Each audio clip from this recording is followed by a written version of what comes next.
لا إله إلا الله وحده لا شريك له أشهد أن محمدا عبده ورسوله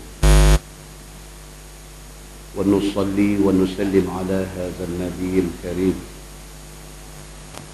سيد المرسلين وعلى آله وصحبه أما بعد. أيها المؤمنون اتقوا الله أوصيكم وإياي بتقوى الله.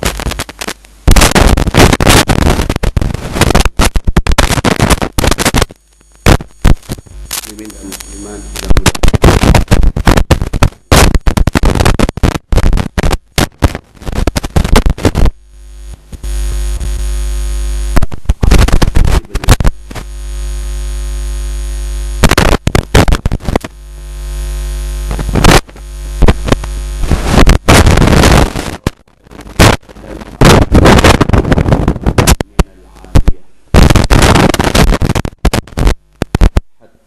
إذا مر بمسجد بني معاوية دخل فركع فيه ركعتين وصلينا معه ودعا ربه طويلا ثم انصرف إلينا فقال صلى الله عليه وسلم سألت ربي ثلاثا فأعطاني ثنتين ومنعني واحدة. سألت ربي أن لا يهلك أمتي بالسنة فأعطانيها وسألته أن لا يهلك أمتي بالغرق فأعطانيها وسألته أن لا يجعل بأسهم بينهم فمنعنيها أو كما قال hadis sahih riwayat Imam Muslim. Daripada Amir bin Sa'ad, daripada bapaknya, kata dia, Nabi SAW satu hari balik daripada satu kawasan tinggi. Hatta idza marra bi masjid Bani Muawiyah. Dalam perjalanan balik itu, Nabi melalui satu kawasan masjid kepunyaan Bani Muawiyah.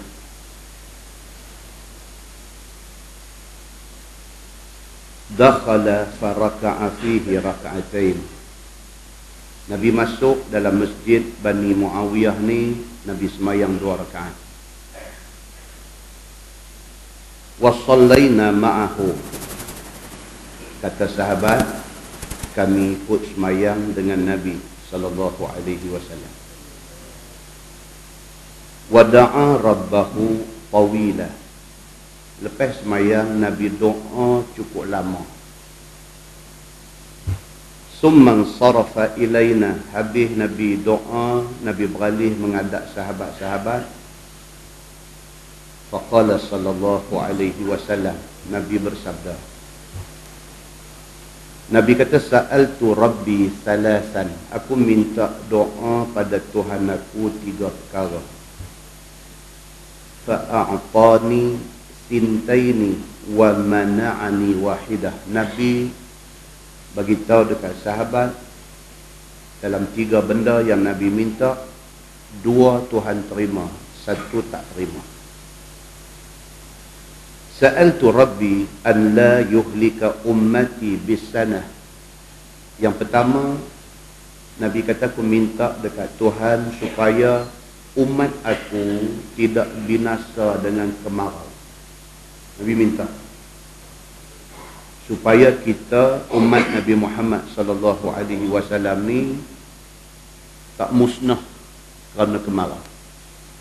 Maknanya kemarau boleh jadi, tapi tidak membawa kepada musnah semua.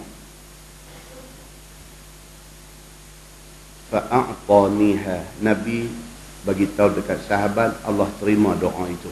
Maknanya kita umat Nabi Muhammad sallallahu alaihi wasallam diberi jaminan kita tidak akan binasa kerana kemarau. Makna kemarau boleh jadi, tapi kemarau itu tidak membawa kepada semua orang mati. Begitu. Wa sa'altuhu an la yuhlika ummati bil gharq. Nabi kata, aku minta kepada Allah Subhanahu wa taala supaya umat aku tidak mati kerana banjir besar yang menenggelami mereka. Fa'a'taniha, Nabi kata Tuhan terima. Maknanya kita umat Nabi Muhammad sallallahu alaihi wasallam tidak akan binasa dengan banjir besar. Maknanya banjir boleh jadi, tapi tidak sampai ke tahap membinasakan semua kita. Wa sa'altuhu an la yaj'ala ba'sahum bainahum famana'aniha. Aku minta supaya umat aku tidak saling menyakiti di antara satu sama lain. Aku minta kepada Allah supaya umat aku ni tak bergaduh. Aku minta kepada Allah supaya umat aku ni tak berperang, tidak berbunuh-bunuh di antara sesama Islam. Famana'aniha, yang tu Tuhan tak terima. Hadis itu hadis sahih, riwayat Imam Muslim. Muslimin dan muslimat yang dirahmati Allah sekalian. Yang pertama, hadis ni nak cerita dekat kita tentang masjid ni banyak. Kalau di Madinah tu keliling Masjid Nabawi tu masjid. Masjid yang diceritakan dalam hadis ni dia kata Masjid Bani Muawiyah, ataupun hari ini lebih dikenali dengan nama Masjid Ijabah. Kita pergi Mekah, kita pergi Madinah, masa ziarah di Madinah tu mesti lalu, tapi tak singgah. Masjid ni selalu mutawif ataupun muzawir, orang yang jadi tour guide kita, dia nanti habang aja. Tuan-tuan, dia kata tengok balik kanan. Ini dia panggil Masjid Ijabah. Dekat tu ya dia habang. Pasal baik laju. Dia tak ada nak cerita yang kata Masjid Ijabah tu apa. Dia tak ada nak cerita. Pasal apa? Pasal lagi nak habang masjid lain pula. Tidak ada satu travel agent yang berhenti di Masjid Ijabah ni. Tak ada yang berhenti. Semua lalu habang.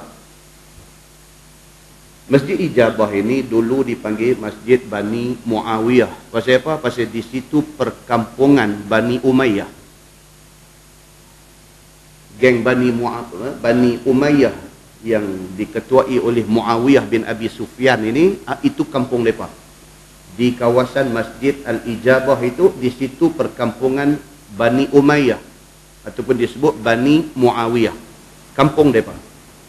Kerana mereka duduk di kampung tu, mereka buat satu masjid. Kita nak kena faham yang kata di negeri Arab ni dia tak ada surau. Dia semua masjid.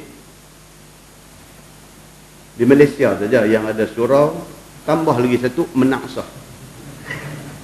Kan? Kita ni menaksah tu daripada madrasah.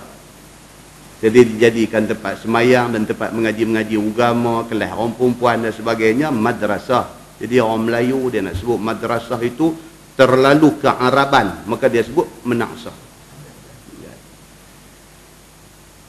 Bagi orang Arab, walau kecil, walau besar, walau buat jemaat, walau tidak buat jemaat, kalau tempat tu tempat semayang, tempat sujud, maka dia panggil masjid. Masjid makna dia tempat sujud. Begitu. So Masjid Al-Ijabah yang kita duk cerita, Nabi SAW balik daripada satu kawasan Al-Aliyah. Dia kata Al-Aliyah ni kawasan tanah tinggi. Ala atas, Ali tinggi. Aliyah kawasan tanah tinggi. Nabi balik daripada sana, Nabi lalu di kawasan Bani Muawiyah ni, Bani Umayyah punya kampung ni. Di situ ada masjid. Nabi singgah di masjid tu, Nabi masuk dan Nabi semayang 2 rakaat. Bila Nabi semayang, sahabat ikut semayang sama dengan Nabi. Sekaligus hadis ini menjadi dalil bahawa sembahyang sunat boleh berimam. Ni cara ulama dia nak istimbat hukum daripada hadis. Bila cerita satu sahabat Nabi yang bernama Itban bin Malik, dia ni mata kelabu, nak pergi masjid-masjid jauh, dan akhirnya dia berasa dia menjadi satu susah kepada dia nak pergi semayang di masjid. Dia minta Nabi mai rumah dia. Dia minta Nabi semayang di satu tempat di rumah dia, dan dia nak jadikan tempat Nabi semayang itu sebagai musalla dia. Bila Nabi pergi tunaikan hajat dia, Nabi pergi semayang di tempat yang dia kehendaki. Masa Nabi semayang tu, sahabat ikut sembahyang. Maka sembahyang itu sembahyang sunat. Jadi bila Nabi semayang, sahabat ikut Nabi sembahyang. Sembahyang sunat itu berimam. Maka dia menjadi dalil bahawa sembahyang sunat boleh berimam. Itu cara mengambil hukum.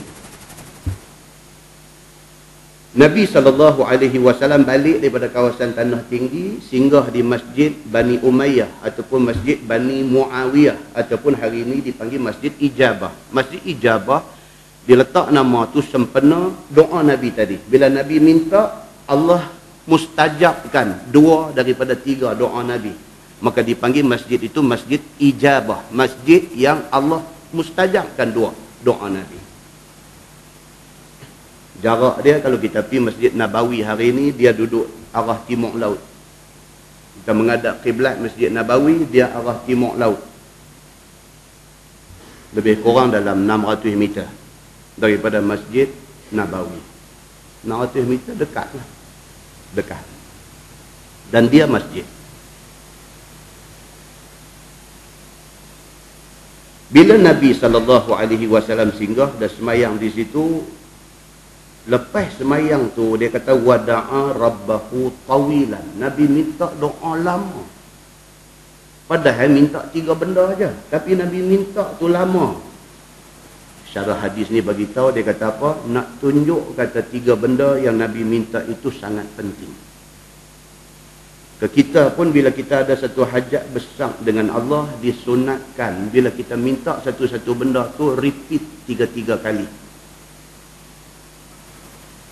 Kita kata Rabbana atina fid dunya hasanah wa fil akhirati hasanah wa qina azabannar wa qina azabannar wa qina azabannar. Misalnya kita repeat yang tu 3 kali.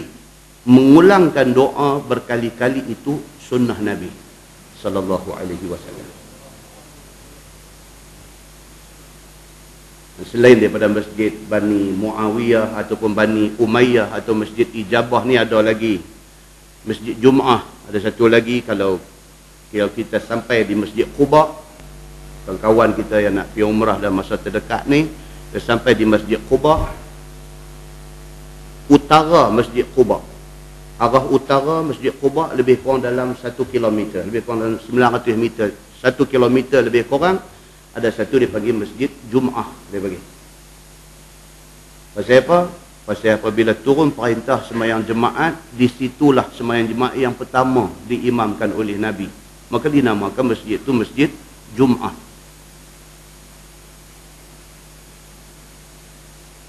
Kalau di Masjid Nabawi itu sendiri, arah ke utara Masjid Nabawi itu sendiri, lebih kurang 1 km ke depan utara Masjid Nabawi itu, dia ada pula satu dia panggil Masjid Sajdah. Masjid Sajdah, ataupun disebut juga di sana, dia kata Masjid Syukur, dia panggil. Pasal apa? Pasal di masjid itulah turun, yang kita duduk dengar dalam khutbah kedua, khatib dalam khutbah kedua, dia nanti baca satu hadis. Dia kata sabda Nabi sallallahu alaihi wasallam, man shalla alayya marrah sallallahu alaihi biha ashra. Siapa yang selawat dekat aku, maknanya dekat Nabi sekali, Allah akan doakan selamat kepada dia 10 kali. Hadis tu diberitahu oleh Jibril alaihi salam kepada Nabi sallallahu alaihi wasallam di Masjid Sajdah ni. Jibril turun mai, Jibril bagi tahu dekat Nabi. Dia kata, wahai Muhammad, Allah suruh bagi tahu, siapa juga yang ucap selawat kepadamu sekali, Allah akan doakan keselamatan kepada orang tu 10 kali. Nabi bila dengar macam tu, Nabi sujud syukur. Maka dipanggil tempat tu, dijadikan masjid di situ, dinamakan masjid tu Masjid Sajdah. Ambil sempena Nabi sujud syukur atas anugerah Allah bagi dekat dia. Ini pun serupa, masjid yang menerima nasib yang sama, bila lalu tak singgah. Baik nanti lalu saja, mutawif nanti kata, ini masjid sajadah tuan-tuan, tengok balik kiri ni, masjid sajadah, lepas.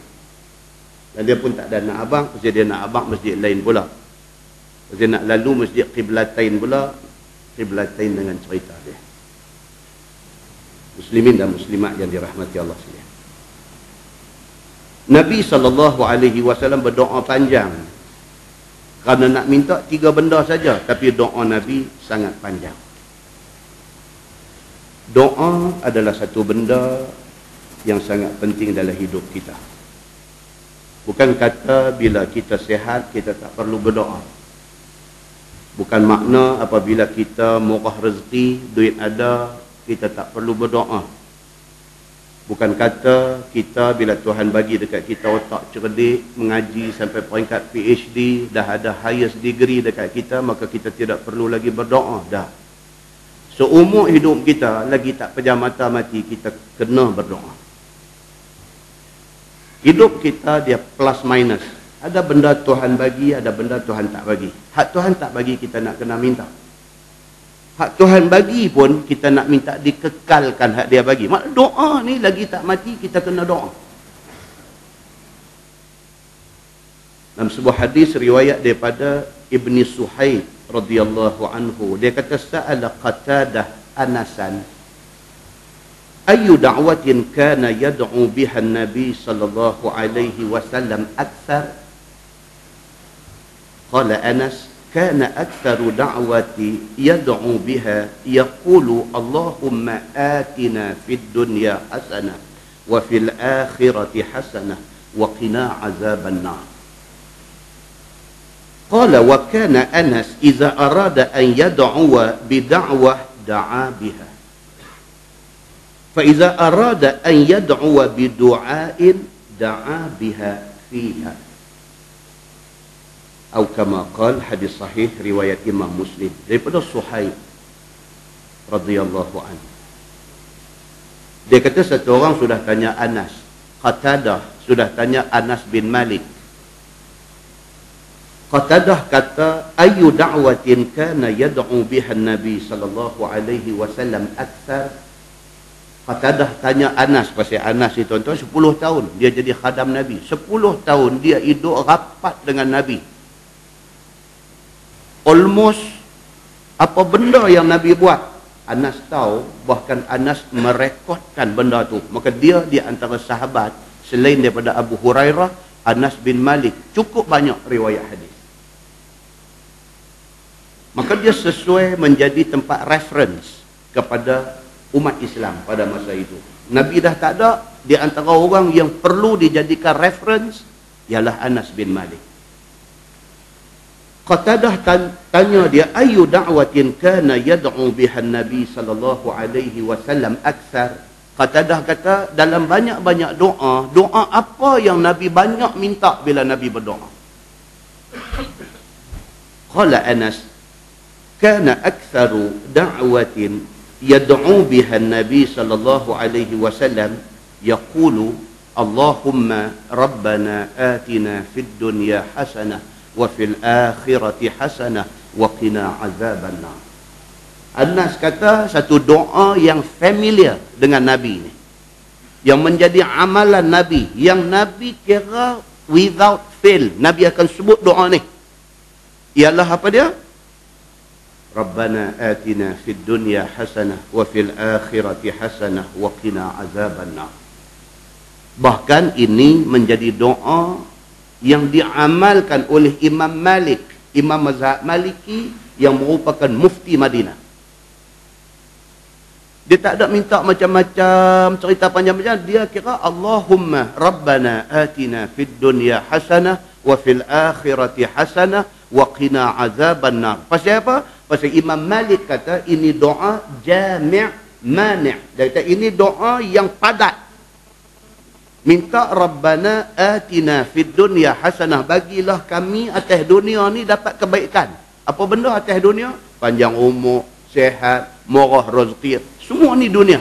Hak dunia ni minta baik semua, dia himpun sekali dalam satu doa. Wa fil akhirati hasanah, minta akhirat esok baik semua. Akhirat ni apa dia? Daripada start nyawa terbit keluar, itu akhirat. Minta dalam kubur selamat, minta dalam kubur dimudahkan menjawab soalan munkar dan nakir, minta esok bangkit di padang mahsyar esok okey, minta di mahsyar esok masa timbang amalan kita cantik. Itu semua akhirat. Wa fil akhirati hasanah. Hal akhirat ni semua minta baik. Wa qina azabannar. Kemuncak dia neraka tak mah. Maka Imam Malik kata apa? Ini doa jami' mani'. Ini doa yang menghimpun semua yang kita nak minta. Imam Malik kata, inilah doa aku paling suka. Malam ni kita jumpa hadis, Anas kata apa? Nabi SAW, ini doa paling banyak telinga aku dengar Nabi baca. Tak payah kita pergi doa hafal macam-macam nak tunjuk champion. Kita doa panjang, tak payah tuan. Ini doa orang cerdik. Sikit tapi membawa makna yang luas. Muslimin dan muslimat yang dirahmati Allah sekalian. Kata rawi hadis ni, dia kata wa kana Anas iza arada an yad'u bid'awah.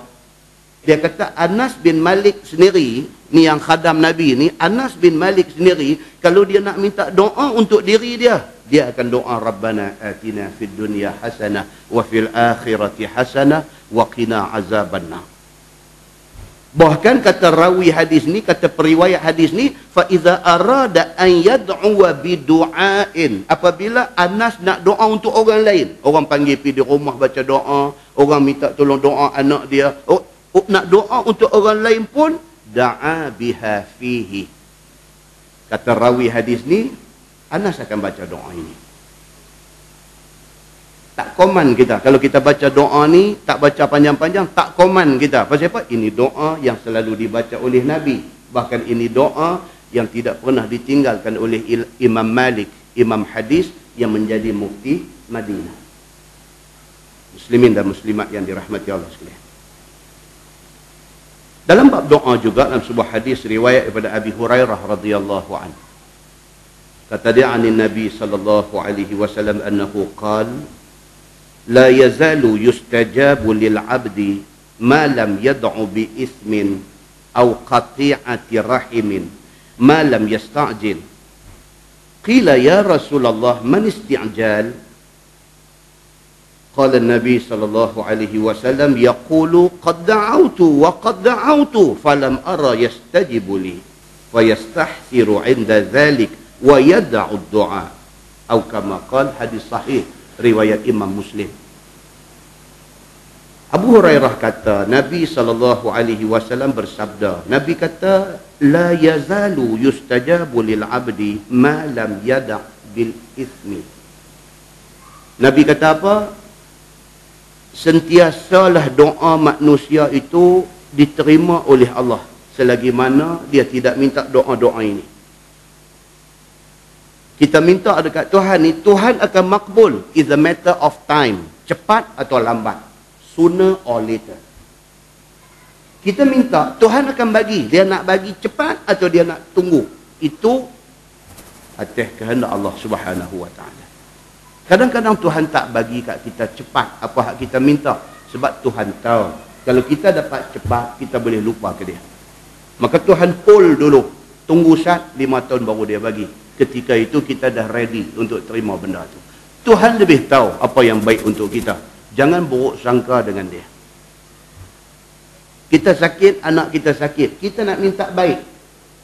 Allah tangguh tak bagi baik. Kadang-kadang tangguh tak bagi baik itu ada kebaikan yang kita tak nampak. Tapi Allah tahu kebaikan dia. Kadang-kadang dia tak bagi baik. Dia bagi mati anak kita ni. Dia bagi mati orang hak sakit ni. Kita jangan marah ke dia. Sebaliknya, Allah lebih tahu bahawa mati itu lebih sesuai untuk dia ni. Kalau dia hidup pun, mungkin satu hari membawa fitnah kepada mak bapak dia. Apa pun, orang putih kata, God knows well. Allah lebih tahu tentang semua benda. Muslimin dan muslimat yang dirahmati Allah sekalian. Nabi kata, mintalah doa kepada Allah. Allah sentiasa akan makbulkan doa itu. Malam yad'u bi ismin. Selagi mana hang tidak minta benda dosa. Minta benda dosa. Minta, ya Allah, aku nak pergi rompak bank ni, permudahkan urusan aku. Itu benda dosa. Ada orang minta, dia nak buat benda tak elok, dia minta Tuhan tolong dia. Itu yad'u biithmin, minta benda dosa. Yang ni Nabi kata jangan duk buat. Au qati'ati rahimin, ataupun minta doa dalam hal yang menyangkut tentang nak putus silaturahim. Minta, ya Allah, ya Tuhan, aku minta lah, aku tak mau nak berjeremuh, nak bertembung dengan abang aku ni. Itu memutuskan silaturahim. Kita ada sikit clash dengan dia, minta dekat Tuhan, minta, ya Allah, minta tolong, jangan bagi aku terserempak dengan abang aku ni, aku tak suka dia. Itu doa memutuskan silaturahim. Nabi kata jangan minta dekat Tuhan. Malam yasta'jil. Dan yang ketiga, jangan sampai hang jadi orang yang berdoa tapi tergesa-gesa. Yasta'jil. Dalam hadis lain Nabi kata al-ijlatu minasyaitan wa ta'anni minallah. Ijlah, kelang kabut, nak cepat, nak, ini syaitan punya kerja. Nabi kata wa ta'anni minallah. Tapi tenang, tenteram, slow and steady, itu daripada Allah. Minta doa tak mau, minta semua nak cepat. Minta, ya Allah, nak result dia nak cepat. Kalau lambat nak marah Tuhan. Nabi kita tak mau macam tu bila berdoa. Bila Nabi sebut lagu tu, sahabat jadi tak apa clear. Sahabat kata, ya Rasulullah, man isti'jal. Sahabat kata, yang kata tergesa-gesa, yang kata nak cepat, apa maksudnya itu? Qala Nabi sallallahu alaihi wasallam, yaqulu qad da'awtu wa qad da'awtu falam ara yastajibu li. Nabi kata contoh, satu orang dia merongot. Qad da'awtu, aku minta ni dah berapa kali minta dah, dia kata Tuhan tak mau nak bagi lagi. Ini orang isti'jal. Ini orang kalut, nak cepat. Jadi ustaz ni saya nak tanya satu soalan ni saya duk minta ni ustaz, saya ingat saya setahun dah ni saya duk minta ni, apa benda ni sampai tak ada jawapan ni? Nada tu nada marah. Persoalannya hang marah apa? Hang marah ustaz ke? Hang marah Allah ke? Maka bila sahabat tanya Nabi, ya Rasulullah, yang kata al-isti'jal, yang kata kalut, kelam kabut, gopoh nak cepat ni apa dia? Nabi kata contohnya, satu orang yaqul, dia berkata qad da'awtu, aku minta apa kali dah aku minta, falam ara yastajibu li, aku tak nampak Tuhan nak approve permintaan aku, Tuhan nak luluskan permintaan aku. Fayastahsiru 'inda dhalik, maka dia give up, dia putus asa, dia tak mau dah berdoa. Wa yada'ud du'a, dan dia tinggal doa, dia tak mau lagi dah doa. Dia kata ni semua karut. Dia kata hang buat kerja, hang dapat hasil dia. Doa-doa ni semua karut. Aku dah minta apa lama dah tak ada. Betul-betul dia kata kita mau buat kerja. Ya, buat kerja Tuhan ti bagi, tak payah doa. Dia dah main satu macam punya pendirian. Nabi kata tak mau macam ni. Dalam sebuah hadis lain, Abu Hurairah radhiyallahu anhu kata, qala Rasulullah sallallahu alaihi wasallam, thalathu da'awatin yustajabu lahun la syakka fihin, da'watul mazlum wa da'watul musafir wa da'watul walid li waladi, atau kama qala, hadis sahih riwayat Ibnu Majah. Nabi SAW kata ada 3 doa yang memang mustajab di sisi Tuhan.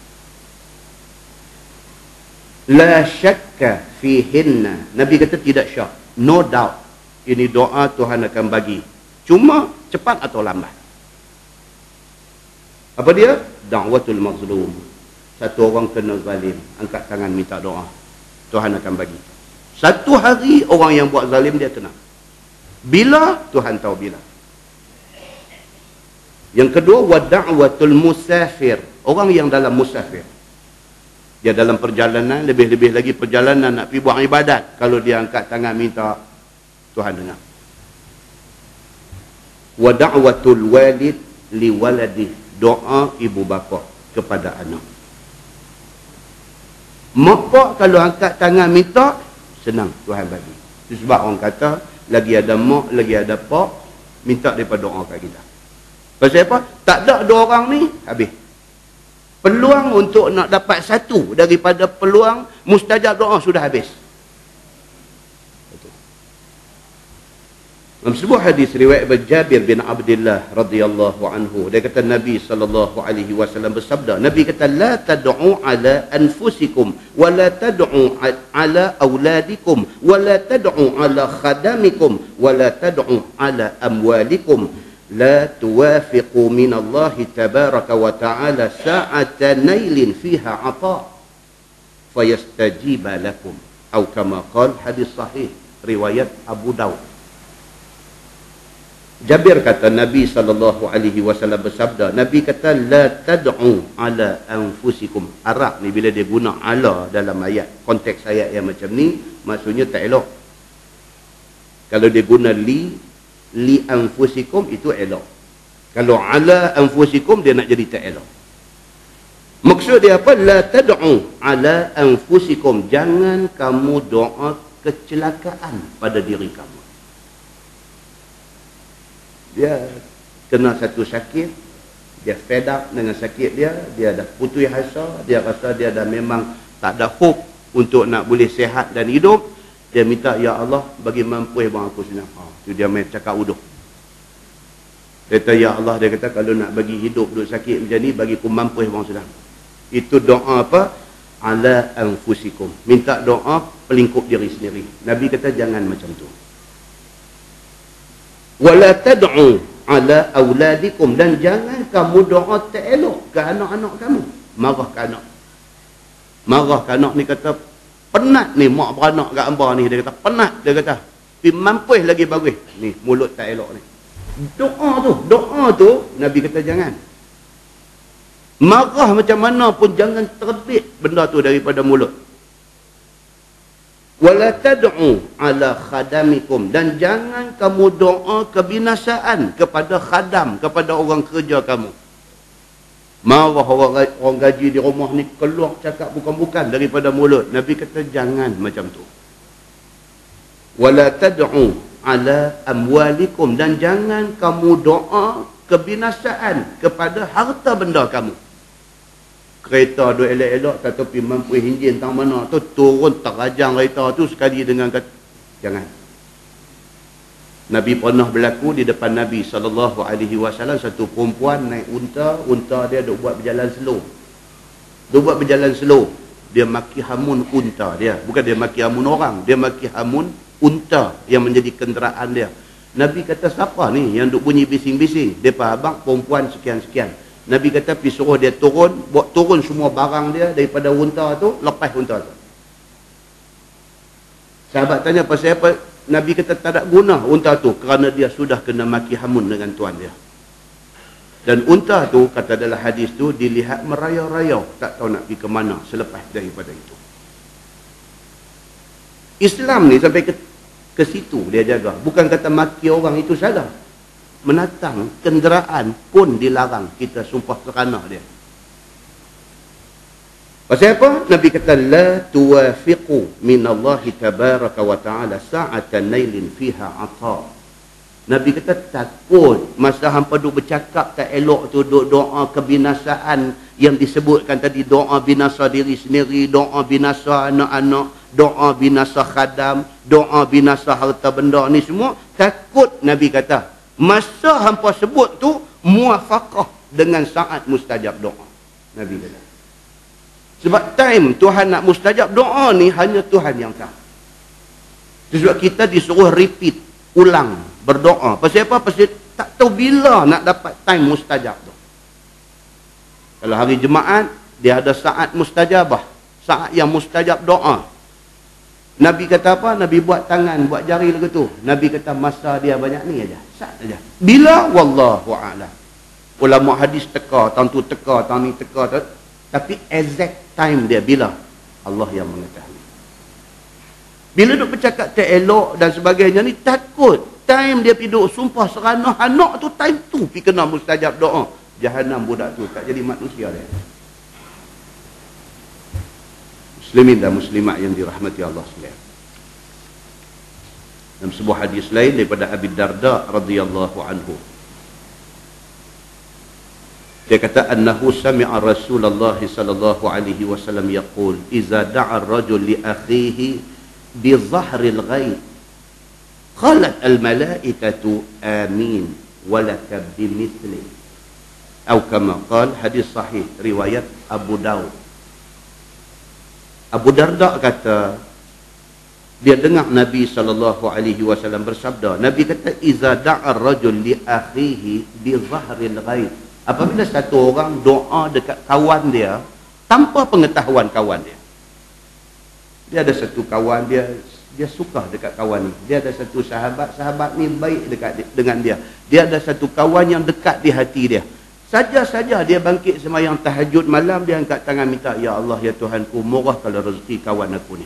Dia doa tu bi zahril ghaib, belakang kawan tu.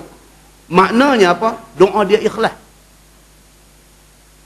Kalau kita cakap depan-depan ni belum tahu ikhlas ke, saja nak jack ke, saja nak ambil hati, tak tahu. Tapi bila belakang ni minta, ini ikhlas. Nabi kata, barang siapa doa dekat kawan dia bi zahril ghaib, di belakang kawan tu tak tahu pun, dia duk minta bagi kesihatan, dia minta bagi murah rezeki, dia minta segala yang baik, dia minta Allah bagi dekat kawan tu. Qalat al malaikah, Nabi kata apa? Malaikat pada ketika itu kata amin. Pasal apa? Pasal meraihkan keikhlasan dia ni. Dia sebut, ya Allah, murahkanlah rezeki kawan aku ni. Malaikat kata amin. Perkenankanlah walaka bimithli. Dan kepada hang yang berdoa juga, mudah-mudahan hang dapat benda tu. Kita minta kawan kita dengan ikhlas supaya Allah bagi dia sihat, kita juga akan didoakan kesihatan. Kita minta dekat kawan kita ikhlas, minta supaya dia murah rezeki, kita juga akan dapat murah rezeki. Kata Nabi SAW. Bahkan dalam sebuah hadis cerita tentang doa dalam sembahyang mayat. An Abi Hurairah radhiyallahu anhu, sami'tu Rasulullah sallallahu alaihi wasallam yaqul, "Idza shallaitum 'alal mayyit fa akhlisu lahu ad-du'a."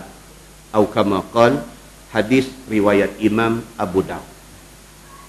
Kata Abu Hurairah, Nabi sallallahu alaihi wasallam bersabda, "Idza shallaitum 'alal mayyit," apabila hampa sembahyang kepada mana-mana mayat, fa akhlisu lahu ad-du'a, Nabi kata ikhlaskanlah doa kepada dia.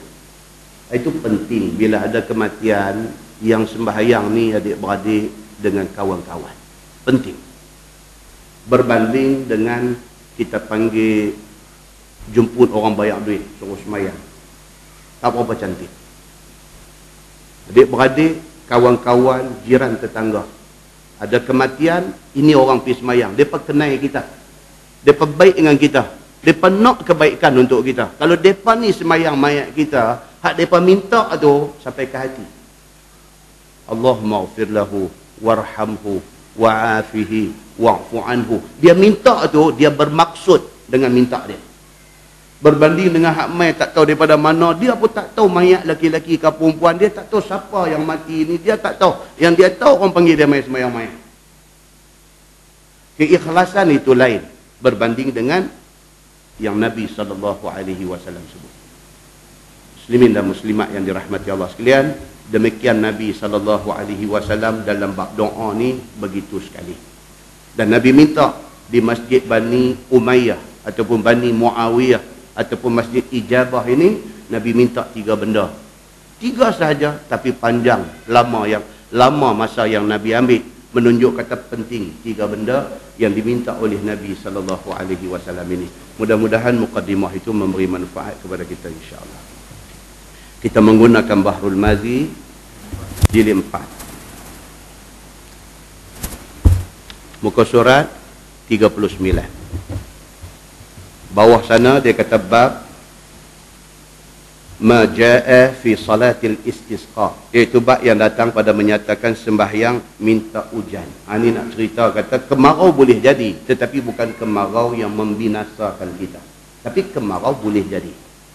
Bila berlaku kemarau, Islam ajak satu jalan keluar daripada kemarau yang menimpa tu. Apa dia? Sembahyang minta hujan ataupun dipanggil salat al-istisqa. Baik, dia kata itu bab yang datang pada menyatakan sembahyang minta hujan turun daripada langit, daripada Allah Subhanahu wa taala. Itu yang kata sembahyang istisqa, minta Tuhan turunkan hujan yang dah lama tak turun. Saya kita akan tahu pasal apa kalau di Mekah, di negara Arab ni, bila hujan turun, dia keluar gencok. Dia keluar pergi bergencok. Kalau kita duduk di Mekah kan, ni macam lah dah start panas dah ni. Lah dah start panas, dia duduk main 35 ke atas dah lah ni. 35 darjah Celsius, 36, 38, dia buat latah, dia pergi 40 ni. Dia nak main bulan 6, bulan 7, bulan 8 kemuncak panas. Pasal itu time korma nak masak. Bila dia main time macam tu, darjah Celsius ni sudah melepasi 40 dan sebagainya. Kalau hujan turun, memang rasa rahmat dia. Bila turun hujan di ketika panas macam tu, orang Arab ni dia keluar pergi di dataran tawaf tu, dia macam menari. Kita duk tengok ni. Ui, kata puak ni sonok dengan hujan. Pasal apa? Pasal dia neri panas. Bila main hujan, dia rasa hujan itu rahmat Tuhan. Nanti saat kita nanti jumpa insya-Allah cerita ni pasal apa bila hujan turun dia pergi jadi lagu tu dekat tu Arab ni pasal apa. Dan kita nanti tengok Nabi SAW sendiri bila hujan turun Nabi buat apa. Ni, nak abang kata nikmat air tu di negeri yang susah air. Kita sini tak apa rasa sangat. Pokok hujan main masuklah rumah, tutup pintu tu apa semua, tarik selimut je dah. Pasal apa kita air jenuh. Kita tak ada masalah dengan air ni. Pagi-pagi bangkit gosok gigi pun, air buka bro ni gigi dah gosok, air dah buka tu. Biasa dah macam tu. Buka, oh derai tu, air dah gosok gigi. Tutuplah dulu, gosok habis lagi. Nak kumuk buka lah, tapi tak. Pasal apa? Biasa dengan mewah air. Beza kita dengan mereka macam tu. Ketahuilah saudaraku, bahawasanya minta pada Allah Subhanahu Wa Taala turun hujan itu dengan sembahyang dan doa. Ini dalam bab sembahyang istisqa ni, dia ada beberapa jenis. Ada yang kata istisqa ni padan dengan doa saja. Ada yang kata istisqa ni package dia sembahyang dan doa. Ada yang kata sembahyang istisqa ni package dia sembahyang dan khutbah dan doa. Asal kita nanti jumpa cerita dia. Hadis dia an Abdullah ibn Zaid al-Mazini radhiyallahu anhu. Anna Rasulullah sallallahu alaihi wasallam kharaja bin nas yastasqi. Diriwayatkan daripada satu sahabat Nabi sallallahu alaihi wasallam. Nama dia Abdullah bin Zaid al-Mazini. Bahwasanya Nabi sallallahu alaihi wasallam keluar ia dengan sekalian orang ke tempat yang bernama musalla. Dia panggil begitu. Di negeri Arab, bila tempat tu tidak ada bangunan, tidak ada, dia panggil musalla. Di padang, semayang di padang. Padang itu dia panggil musalla. Bila ada bangunan, ada ruang semayang, buh kapet pula macam kita ni, dia tak panggil musalla dah. Dia panggil masjid. Itu, beza dia di situ. Nabi SAW keluar di satu tempat yang dipanggil musalla. Musalla tempat semayang. Iaitu tempat luas sebagaimana padang. Dalam Islam tuan-tuan, satu semayang apa yang bagus buat di padang? Semayang raya. Bagus di padang. Dan yang kedua semayang apa? Semayang istisqa, minta hujan. Bagus di padang. Keluar pergi dia dengan beramai-ramai nak minta supaya turun hujan. Kiranya dituangkan Allah Subhanahu Wa Taala bagi mereka itu hujan. Nabi pimpin jemaah sahabat ni keluar pergi di padang nak semayang, nak minta hujan turun. Begitu. Sambung hadis tu dia kata fasalla bihim raka'ataini jahra bil qira'ati fihima. Maka sembahyang Nabi SAW dengan mereka itu 2 rakaat. Nyaring Nabi dengan bacaannya pada 2 rakaat itu. Semayang istisqa ni, semayang di padang, dan semayang itu bacaannya kuat. Baca nyaring. Wa hawwala ridaahu wa rafa'a yadayhi wastasqa wastaqbala al-qiblah. Maka sembahyang Nabi SAW dengan mereka itu dengan sembahyang 2 rakaat dan memaling Nabi akan selendangnya. Nabi terbalikkan selendang dia. Nabi terbalikkan selendangnya. Rida ni kan macam tuan-tuan duk tengok setengah alim-alim ulama apa nama macam apa? Macam terkenal di Malaysia ni apa?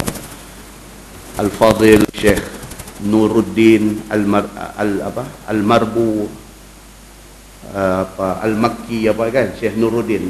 Al-Banjari ni, dia selalu bawa ni macam sahabat kita Zul Buah Tebau ni. Ini dia panggil rida. Rida itu di antara pakaian Nabi sallallahu alaihi wasallam. Dia sebai atas bau ni satu kain. Bila nak semayang, dia boleh semayang di mana-mana. Rida itu jadi sejadah untuk semayang. Maka bagus. Itu sunnah Nabi sallallahu alaihi wasallam.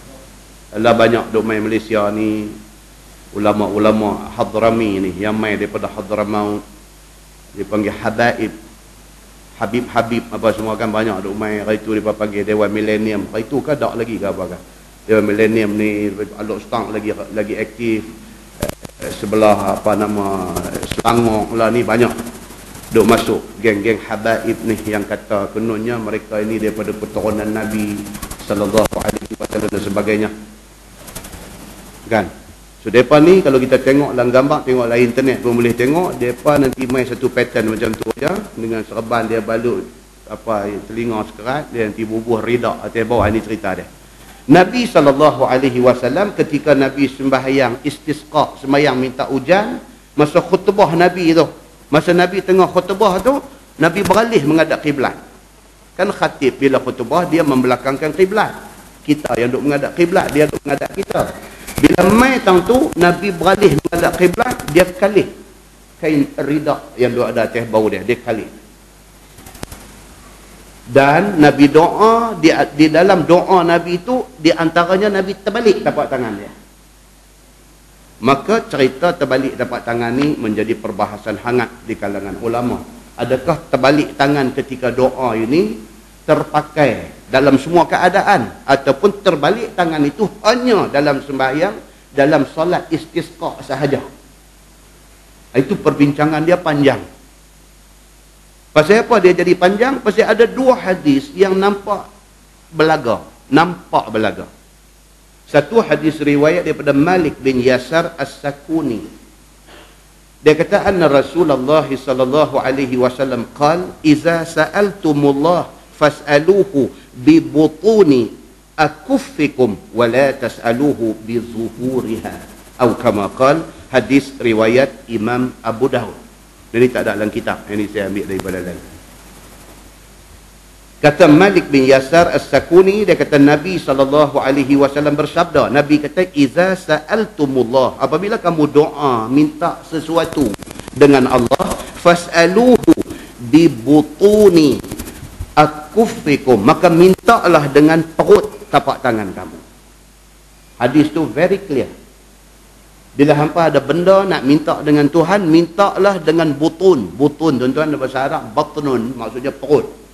Butun akuffikum, perut tapak tangan. Maksudnya tangan duk tadah macam tu. Minta macam tu kalau nak minta dekat Tuhan. Wala tas'aluhu bi zuhuriha. Jangan minta dengan terbalik tangan. Hadis itu hadis sahih. Dengan kerana adanya hadis yang seperti ini, maka dia timbul perbahasan di kalangan ulama ni. Kalau di Saudi dia ada lajnah, apa nama, ad-daimah lil buhus al-ilmiyah wal ifta di Saudi ni. Ulama-ulama Saudi berdasarkan hadis tadi ni, dia kata kalau terbalik tangan dalam doa itu amalan menyalahi sunnah, dia kata. Dan terbalik tangan ni hanya berlaku dalam sembahyang istisqa sahaja. Dalam sembahyang minta hujan sahaja. Pasal apa? Pasal terbalik itu bukan tapak tangan sahaja. Kain rida pun terbalik sekali. Bahkan Nabi pun beralih. Daripada duk menghadap makmum beralih. Nak tunjuk kata terbalik tu. Dan dalam syarah hadis tu dia beritahu apa? Terbaliknya semua-semua benda ni di dalam khutbah sembahyang istisqa ni sebagai satu simbolik. Nak tunjuk kata kita menyesal di depan Allah atas dosa-dosa yang kita buat, yang kerana dosa itu Allah buat mai bala kemarau ni. Itu ceritanya. Maka apa nama yang kata lujnah ad-daimah lil buhus al-ilmiyah wal ifta Saudi, dia memutuskan terbalik tangan ni hanya berlaku dalam istisqa sahaja, tidak boleh apply dalam semua keadaan. Itu hujah dia. Kita ambil faham. Dan dia kata lagi, dia kata kalau sekiranya doa tolak bala kita semua nak kena terbalik, dia kata pasal apa di dalam doa kunut dia mai tang doa nak minta apa tu? Bahagian mana yang dia sebut Allahumma hdini fi man hadait wa afini fi man afait wasyarri ma qadait. Mai bahagian tu itu doa minta jauh daripada kejahatan. Pasal apa mai tang tu wasyarri ma qadait? Pasal apa tak terbalik tangan? Dia kata itu doa nak minta jauh daripada kejahatan. Sedangkan kita duk tadah juga. Itu hujah golongan yang mengatakan terbalik tapak tangan ini hanya berlaku di dalam sembahyang istisqa sahaja. Itu hujah dia. Kita just dengar begitu keadaan dia. Tapi di sana dia mai pula satu hadis riwayat daripada Anas bin Malik. Dia kata raaitu Rasulullah sallallahu alaihi wasallam yad'u hakaza, yakni bi batini kaffaihi wa zahirihima. Itu pun hadis riwayat Abu Daud dan sahih. Apa dia pula? Kata Anas bin Malik, aku tengok Nabi SAW yad'u hakaza. Nabi berdoa macam ni. Dia kata dia tunjuk bi batini kaffaihi, dengan perut tapak tangan naik ke atas. Wa zahirihima, dan ada pernah aku tengok Nabi berdoa terbalik tangan macam tu. Itu hadis riwayat Anas bin Malik, dan dia juga hadis yang sahih. Berdasarkan hadis yang kedua ni pula, ulama Mesir ada seorang nama Syekh Atiyah Sakhar. Dia kata boleh bila metang minta dijauhi bala, boleh diterbalikkan tangan pasal hadis ini, dia kata. Dan yang sependapat juga dengan dia ulama-ulama dulu ialah Ibnu Hajar Al-Asqalani. Dia di dalam kitab Fathul Bari dia bagi tahu kata boleh, dan juga Imam Nawawi mazhab Syafi'i juga kata boleh. Bila kita dengar benda ni kita tahu kata itu soal khilaf. Itu soal khilaf. Kalau dia nak tadah pun tidak jadi salah, hadisnya kuat. Kalau metang tolak bala dia nak kalih juga boleh. Tidak boleh kata salah. Kerana benda ni bukan sahaja diperselisihkan oleh bawah-bawah ni, sampai hak besar-besar pun berselisih tentang soal ini. So benda ini khilaf. Ini tidak ada masalah bagi kita nak buat amalan. Muslimin dan muslimat yang dirahmati Allah sekalian. Begitu. Jadi hadis yang kita baca ni dia kata apa? Cerita dalam sembahyang istisqa, wa hawala ridaahu wa rafa'a yadayhi wastasqa wastaqbala al-qiblah. Dalam Nabi duk bagi khutbah sembahyang minta hujan ni, Nabi menterbalikkan akan selendang yang dia buh atas bau dia. Mengangkat Nabi akan dua tangannya minta akan hajatnya, dan minta ayang hujan kiranya diturunkan oleh Allah dengan kurnianya, dan Nabi berhadap kepada kiblat dengan memalingkan dirinya daripada makmum hak ada di depan. Tu yang kata terbalik tu. Rida pun kalih, Nabi pun beralih dan sebagainya, sebagai satu simbol kepada kita menyesal, kita nak tinggal habis segala silap salah dosa yang kita buat sebelum ini. Baik. Kemudian di bawah tu dia kata sembahyang istisqa ini sunnah ataupun bid'ah. Dia kata tak payah baca lah pasal hadis duk mai takkan Nabi doa kot. Benda ini sunnah Nabi, tak payah baca. Bawah lagi istisqa itu sunnah, apa dalilnya pun tak payah baca pasal dalil dia hadis yang kita baca tadi. Dia akan ulang balik. Ini style kitab ni, kadang-kadang dia repeat benda tu. Tuan-tuan nanti duk kata apa duk ulang duk baca, buat apa tak payah baca. Jadi saya tak mau tuan-tuan kata kat saya, kita langkah. Dan tengok sebelah, muka surat sebelah, masalah istisqa ni ada berapa jenis. Ini kita tengok. Istisqa yang kata semayang minta hujan kerana kemarau ni ada berapa macam. Kata Imam Nawawi di dalam syarah Muslim, telah berkata ashab kita Syafi'i, bermula istisqa, yakni minta ayang hujan itu ada 3 macam. Yang pertamanya istisqa dengan doa sahaja dan tidak sembahyang. Itu juga dianggap istisqa. Doa sahaja, tidak sembahyang. Dia semata-mata angkat tangan minta, ya Allah turunkanlah hujan, ya Allah. Itu juga dianggap istisqa. Dia kata. Okey, yang kedua istisqa di dalam khutbah Jumaat ataupun mengiringi sembahyang fardu. Nabi biasa buat. Di satu hari Jumaat, Nabi tengah-tengah duk baca khutbah, masuk mai satu bedui. Dia masuk mai, dia terus kata dekat Nabi. Dia kata bedui ni. Dia masuk mai, dia terus kata Nabi tengah duk khutbah, dia kata dekat Nabi. Dia kata, ya Rasulullah, tak tengok ke ni apa yang jadi ni dalam masyarakat kita ni? Dalam Sahih Bukhari hadis ni. Tak tengok ke ni apa yang jadi dalam masyarakat kita ni? Tumbuh-tumbuhan semakin mati. Menatang ternakan pun duk mati. Pasal apa? Pasal hujan dah tak turun lama dah ni. Mintalah dekat Tuhan supaya turun hujan. Dia pergi kata Nabi tengah duk khutbah Jumaat. Dan Nabi pun kenal berdui ni. Ni kalau pergi duk larang dia, macam suruh dia lagi nak main lah. Nabi dengar lagu tu, Nabi terus dalam khutbah Jumaat, terus Nabi masuk sekali dengan doa ni. Doa minta diturunkan hujan. Nabi angkat tangan dalam doa tu. Angkat tangan ini juga khusus untuk doa istisqa sahaja. Dalam Jumaat biasa tidak boleh angkat tangan. Nabi terus angkat tangan minta, ya Allah turunkanlah hujan, ya Allah turunkanlah hujan. Dalam hadis tu kata apa? Sebelum Nabi turun daripada mimbar sembahyang Jumaat, pokok hujan sudah mai, hujan sudah turun. So dia yang kata Nabi SAW. Kemarau berapa lama? Dah sampai nak jadi macam tu, dah sampai pokok jadi kuning apa, dah nak jadi rosak dah.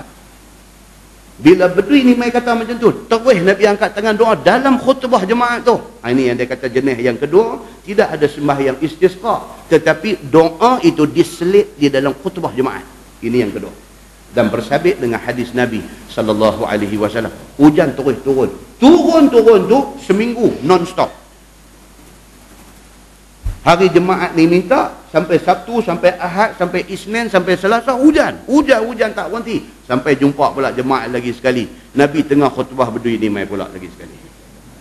Ni hadis Bukhari. Dia tak baca dah, dia panjang hadis tu. Mai pula Syekh ni, masuk mai dia qiyam lagi sekali. Dia kata, ya Rasulullah, tak tengok kan ni? Dia kata ni hujan sampai tak berhenti ni. Rumah pun duk reban dah. Rumah zaman tu buat daripada tanah liat. Bila hujan lebat non-stop, dia lembek habis. Rumah pun dah lebat, dia kata tanah pun dah naik ayak. Dia kata kita nak binasa dengan kerana hujan yang banyak ni. Tak kena juga. Hujan tak ada pun tak kena, hujan banyak pun tak kena. Nabi pun dalam khutbah Jumaat, Nabi minta, ya Allah ya Tuhanku, turunkanlah hujan ni hawalina wala alaina. Nabi kata turunkanlah hujan ni di sekitar Madinah ni. Jangan turun dah di Madinah ini.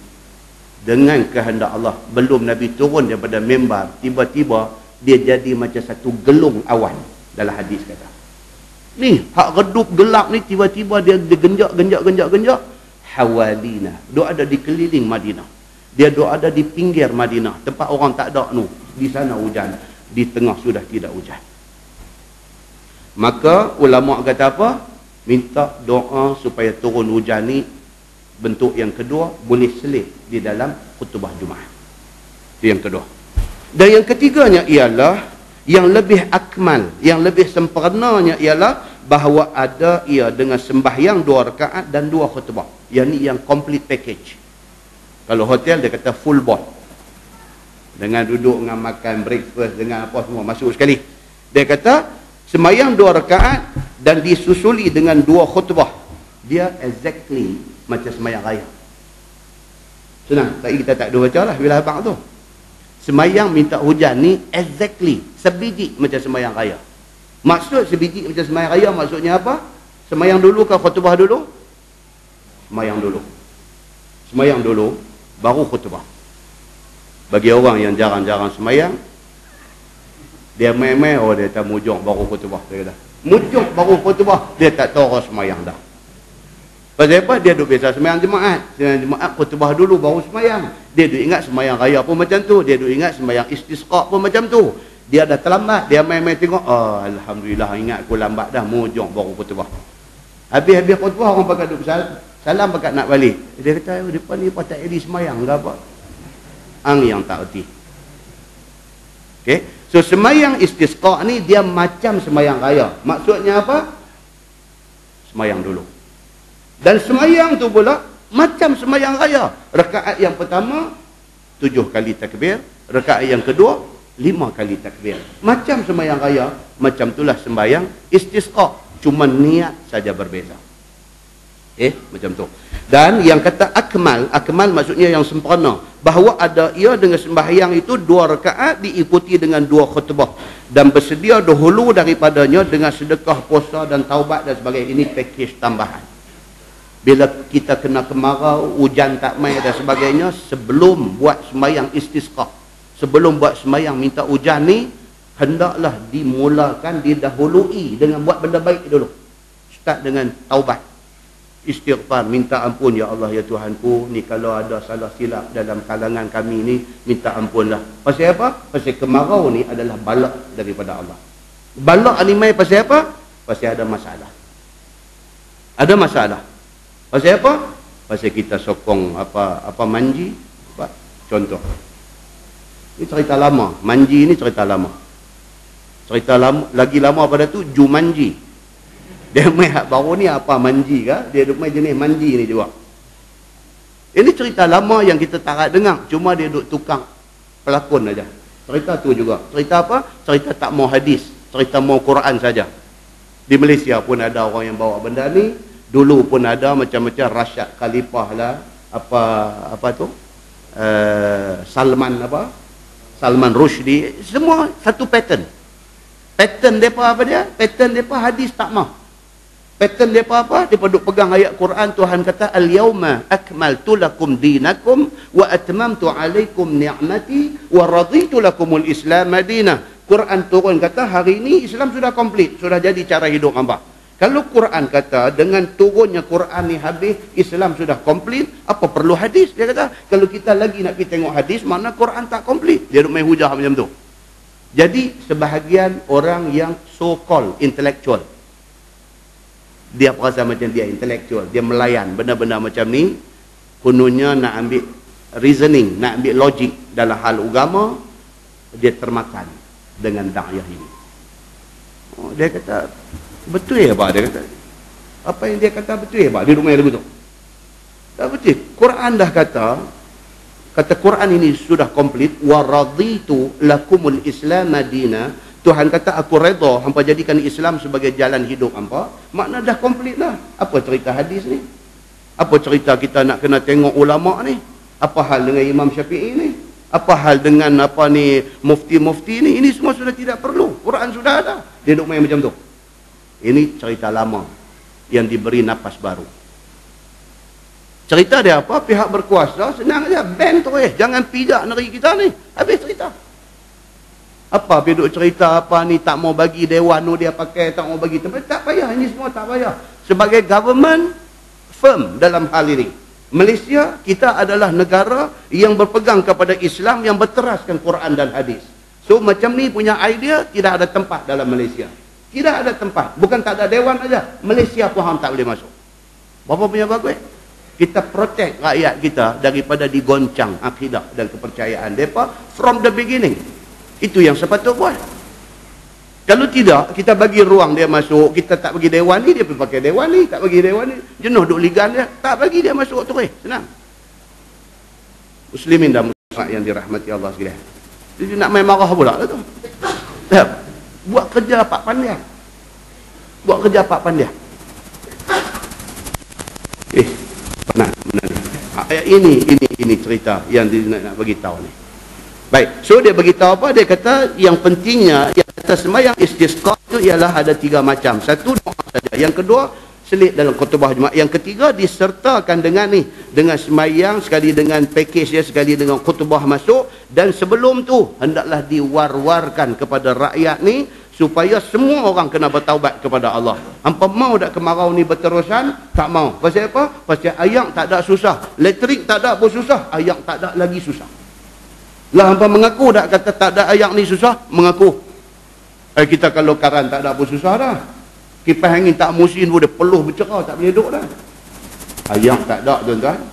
Ni cerita nak main lagi, jadi tak tahu nak fikir macam mana bila ayam tak ada. Maknanya ayam ni sangat penting. Bila Allah stop ayam tak bagi main kat kita, maknanya kita duduk dalam masalah besar. Punca dia apa? Tak ada ayam ni adalah balak daripada Allah. Kan yang saya selalu baca hadis Qudsi. Tuhan kata apa? Falaula masyayikhu ruk'a wa syababun khusya' wa atfalun rudda wa bahaimu rutta la ja'altu samaa min fawqikum hadida wal arda safsafa wat turaba ramada. Tuhan sebutlah hadis qudsi. Tuhan kata kalau tak kerana benda-benda ni, aku dah pelingkup hampa dah. Maksudnya apa? Tuhan marah ni dengan engkarnya manusia di atas muka bumi. Oh, jahat manusia lah ni atas muka bumi ni, jahat tuan-tuan. Takat tak mau terima Quran hadis tak apa, dia pergi buat benda hak tak boleh buat ni. Dia pergi buat benda hak Quran kata tak boleh, hadis kata tak boleh, ni hak ni yang dia berselera nak buat. Tuhan kata falaula masyayikh rukka, kalau tidak kerana ada masyayikh, daripada perkataan syekh. Syekh ni maksud orang tua. Syuyukh maksudnya ramai orang tua. Masyayikh maksudnya ramai orang tua-tua. Kalau tidak kerana adanya orang tua-tua rukang yang duk rokok sembahyang. Tuhan kata ni, yang aku tak bawa turun bala lagi teruk dekat hampa ni pasal aku consider benda ni. Pasal orang tua-tua duk pergi masjid, duk sembahyang, duk rokok, bangkit tengah malam tahajud, aku ambil kira benda ni. Wa syababun khusyak, kalau tidak kerana ada syabab, ada orang-orang muda khusyak yang khusyuk hati dengan Islam. Bila Ustaz Azhar Idrus mai penuh padang 10,000 kan, terus duduk dengki lah dekat dia. Dia baguslah tu, dia boleh jadi satu ikon kepada budak-budak muda. Budak-budak muda boleh pergi berhimpun kerana minat kat dia pun baguslah, daripada mereka pergi merapu. Bagus tu. Itu sahlah duduk dengki dekat Syam Kamikaze ataupun Syamsuri. Tu sahlah. Kata dia ni dulu duk main gitar ni berapa hari dia. Jangan kata begitu. Pasal apa? Perubahan dia tu boleh tarik berapa ribu orang budak nak main tengok dia. Setidak-tidaknya dia boleh ditampilkan sebagai satu ikon yang boleh dijadikan idola mereka. Bila mereka tengok dia, oh dia ni pun baru dulu dia macam ni lah, dia macam aku teringin nak jadi. Dia boleh tarik orang. Itu bagus. Cubalah kita tengok dari sudut-sudut yang positif benda-benda ni. Jangan duk kata apa dekat mereka ni. Pasal apa? Pasal mereka contribute kepada nak menarik budak-budak ni kepada mau agama. Dalam hadis kursi dia kata apa? Wasyababun khusyak. Kalau tidak kerana ada syabab, ada anak-anak muda yang khusyuk hati, Tuhan kata hampa tahu aku nak buat apa kat hampa. Wa bahaimu rutta. Kalau tidak kerana ada bahail, menatang ternakan kaki empat ni, dia panggil bahimah. Bahimatul an'am. Bahaim, plural dia. Kalau tidak kerana ada lembu kerbau yang tak ada berdosa apa. Lembu kerbau dia tak ada hukum taklif, dia tidak mukallaf. Kalau dia pergi balas pokok muktan kita, dia pergi balas pokok pelam kita pun, esok dia bukan kena masuk neraka. Kita aja duk kena gahu kepala tu, lembu siapa memang kan. Dia tak ada dosa pahala. Tuhan kata kalau tidak kerana lembu kerbau hak tak ada dosa, tak ada apa ni, kalau tidak kerana lembu kerbau rutak yang gemuk-gemuk ni, apa tahu apa aku nak buat kat anda. Wa atfalun rudda, dan juga atfal plural kepada tiflun. Kita pergi Mekah. Bila pergi Mekah habis-habis sembahyang fardu, as-salatu 'alal mayyit. Dia sembahyang ayat. As-salatu 'alal rajul, itu mayat lelaki. As-salatu 'alal mar'ah, itu mayat perempuan. As-salatu 'alat tif, itu budak mati. As-salatu 'alal atfal, itu ramai budak mati. Dalam hadis kursi Tuhan kata apa? Wa atfalun rudda. Kalau tidak kerana budak-budak kecil yang rudda, yang masih hidup menyusu susu mak, Tuhan kata. Kalau tak kerana benda ni, orang tua yang rokok semayang, budak muda yang khusyuk hati, menatang yang tak ada dosa apa, budak-budak yang tak tahu apa, duk isap susu mak ni apa semua, kalau tidak kerana ada depa ni, la ja'altus samaa min fawqikum hadida. Tuhan kata marah dekat hangpa ni, aku bagi jadi langit ni daripada besi. Tuhan kata. Langit lah gula ni pun kita hangat tak kira dah. Kalau dia tukar langit tu bagi jadi hadid. Dalam Quran ada surah Al-Hadid. Hadid ni maksud dia besi. Kalau tidak kerana ambil kira mereka ni, Tuhan kata la ja'altus samaa min fawqikum hadida. Aku bagi jadi langit tu daripada besi.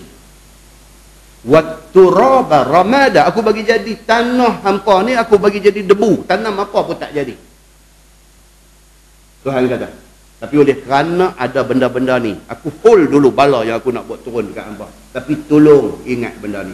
Ini yang dia beritahu. Sebelum dia mai balik hujan. Tak mai hujan tu hukuman. Sebelum Tuhan nak bawa mai balik hujan, dia suruh bertaubat. Menyesali apa hak silap-silap kita buat. Satu masyarakat ni disuruh supaya menyesali dosa-dosa yang dia buat. Lepas daripada itu, disuruh mereka ni supaya memperbanyakkan benda baik, bagi sedekah dan sebagainya, apa semua.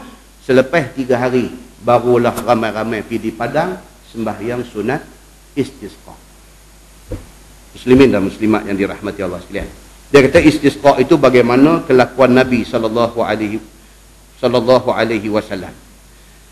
Katanya telah dikeluarkan oleh Imam At-Tirmizi hadis tentang sembahyang istisqa itu. Kata dia an Ishaq bin Abdullah bin Kinanah radhiyallahu anhu qala arsalani Al-Walid bin Uqbah wa huwa amirul Madinah ila ibn Abbas as'aluhu an istisqa'i Rasulillah sallallahu alaihi wasallam. Diriwayatkan daripada Ishaq bin Abdullah bin Kinanah. Katanya telah mengutus aku oleh Al-Walid bin Uqbah. Al-Walid bin Uqbah pada masa itu ialah Raja Madinah. Dia ni governor di Madinah pada masa itu. So Al-Walid bin Uqbah governor sudah hantar satu utusan. Pergi tanya sahabat Nabi ni tentang nak semayang istisqa ni macam mana. Yakni pada masa itu ialah pemerintah besar di Madinah. Maka utus itu kepada satu sahabat Nabi lagi sepupu Nabi sallallahu alaihi wasallam yang bernama Abdullah bin Abbas radhiyallahu anhuma. Gubernur Madinah hantar satu orang pergi jumpa Ibnu Abbas. Ibnu Abbas ni siapa dia? Sahabat Nabi, sepupu Nabi. Pergi tanya saat dia ni. Kita baca dalam kuliah kita bulan lepas pasal dia ni, dia buat satu kontroversi bulan lepas. Jangan lupa bulan lepas apa kontroversi dia buat? Dia lepas sembahyang asar, dia start duk bagi tazkirah. Sampai masuk maghrib, dia duk pulun tazkirah lagi. Sampai nak masuk Isya, duk cakap lagi. Sampai orang hadu dengar, dia jadi gelisah. Cakap tu abang ingat kot. Okey, tak payah ulang dah. Kan? Ini yang kata Abdullah bin Abbas radhiyallahu anhu. Gubernur Madinah hantar orang pergi tanya dia. Aku bertanya kepadanya, yakni kepada Ibnu Abbas tentang sembahyang istisqa Nabi sallallahu alaihi wasallam. Itu bagusnya pemerintah-pemerintah dulu. Dia apa pun dia refer kepada ulama. Ulama yang dia refer tu pula dia cari hak memang genuine. The real ulama. Apa? Ibnu Abbas. Sahaja sahabat Nabi, sepupu Nabi. Dia nak dapatkan sos yang betul, yang genuine, yang boleh dipakai apa yang dia kata. Begitu. Sambung hadis tu dia kata fa'ataituhu faqala inna Rasulullah sallallahu alaihi wasallam kharaja mutabazzilan mutawadhi'an mutadarri'an hatta atal musalla. Maka aku datang akan dia. Aku pi kepada Abdullah bin Abbas radhiyallahu anhuma. Dan aku khabarkan kepada Ibnu Abbas bahawa Amir Al-Walid bin Uqbah gubernur Madinah suruh tanya kepadanya akan satu masalah. Adakah Nabi SAW keluar ke padang untuk sembahyang istisqa? Nak pergi tanya bagi clear. Kita dalam beribadat ni, kena clear. Kita tak boleh rambang-rambang dalam hal ibadat. Kena clear. Semayang, ini kena clear. Kalau nak semayang, nak kata Nabi buat macam mana? Semayang raya macam mana?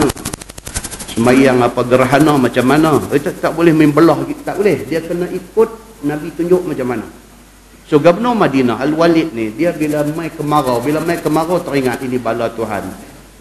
Setahu dia Nabi ada buat semayang istisqa, tapi macam mana? Pasal apa? Pasal ini semayang jarang-jarang buat. Bila jarang-jarang buat, bila nak buat tu dia kena refresh. Kadang-kadang orang hadu jadi tu imam masjid apa semua kan. Semayang raya setahun 2 kali. Bila mai nak semayang raya esok dia telefon. Ni dia kata ustaz ni saja nak bincang sikit dah apa dia. Tak semayang raya ke mana tu. Esok dia nak jadi imam semayang di masjid kan. Bukan tak tahu tapi nak bagi yakin, sure. Kita kata semayang raya 2 rakaat lah. Okey, dia kata. Jadi rakaat pertama takbir 7 kali kan. Dia tu. Kan. Kita kata 7 kali. 7 kali itu dia kira sekali dengan takbiratul ihram lah. Tentu dia punya kesamaran dia tu. 7 kali itu dia kira dengan takbiratul ihram ke dia tak campur enggak? Tentu kesamaran tu. Pasal benda buat setahun 2 kali. Tak apalah setahun 2 kali. Ni istisqa ni kita sampai malam ni tak nak buat lagi. Jadi bila kata nak buat, nak kena cek balik lah betulnya cara macam mana. Tak mau pergi buat silap. Nak minta supaya bala tu dia angkat, dia tepuk bala mai seketul lagi kat kita. Pasal apa? Pasal pergi buat sembahyang tak habis. Ini ceritanya. So dia kata apa? Pergi rujuk kepada Abdullah bin Abbas. Dia kata, adakah Nabi sembahyang istisqa itu Nabi buat di padang ataupun bid'ah orang sekarang sahaja? Yang orang nak buat istisqa ni betul kan Nabi ada buat ataupun depa ni saja memandai-mandai buat? Ni nak tanya. Dan bagaimana rupa keluar Nabi SAW itu? Adakah dengan memakai segak-segak macam raya ataupun macam mana? Nak kena tahu juga. Kalau sembahyang jemaat disunatkan kita pakai apa? Putih. Kalau sembahyang raya disunatkan kita pakai apa? Baru dan berwarna-warni.